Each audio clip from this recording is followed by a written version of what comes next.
वो बोली आँखा से ती आँख लड़ी और झट सीड़क पड़ गई धड़े में।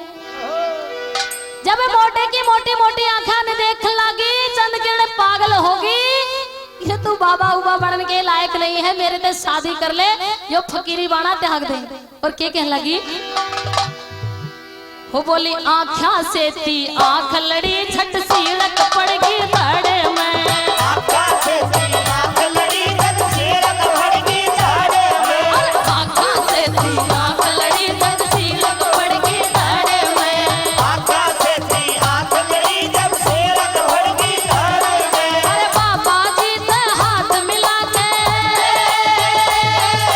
बाबा जी ते हाथ मिला के बिठा लिया झट धड़े में। आँखा से ती आँख लड़ी झट सीड़क पड़ गई धड़े में। आँखा से ती आँख लड़ी झट सीड़क पड़ गई धड़े में। देख ले गुरुजी, अरे खड़ा कर मैं। क्या कहने वाली और गुरुजी क्या कह रहे हैं?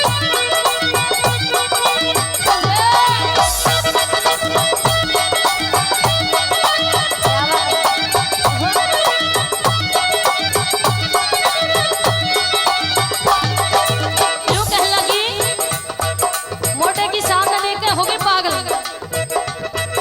अपने आंगन में अपने घर में अब बच्चा में भरी भराई डोले, पता नहीं मोटे ने कहाँ बिठा दूं कहाँ उठा दूं। और क्या कहने लगी,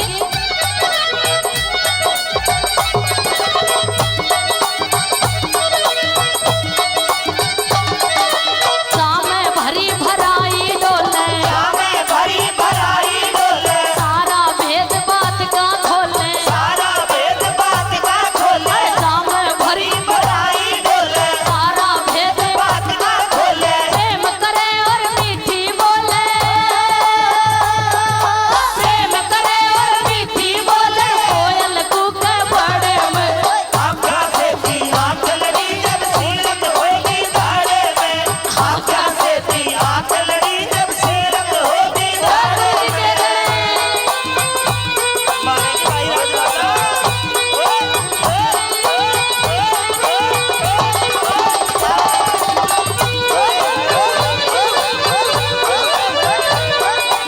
भाई सीड़क सी गई है रे छोरी।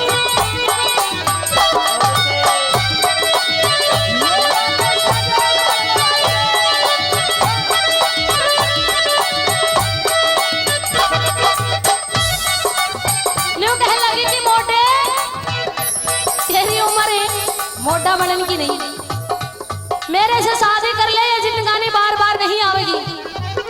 आज आमने सामने बैठ कर दोनों बात करेंगे, किसी बात की चिंता नहीं, किसी से डरने की जरूरत नहीं।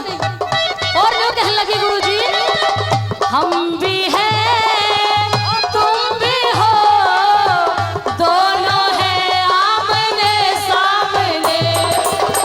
हम भी हैं तुम भी हो, दोनों हैं आमने सामने।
धोखा दे के चाली मेरी प्रीत भुलाई। पीला कैल भांग में तो डोले में बिठाई। पिया बिन जिंदगानी बेकार, मेरी तो जिंदगानी बेकार। कैसेट्स, VCDs और DVDs सिर्फ चंदा कैसेट्स पर। छोड़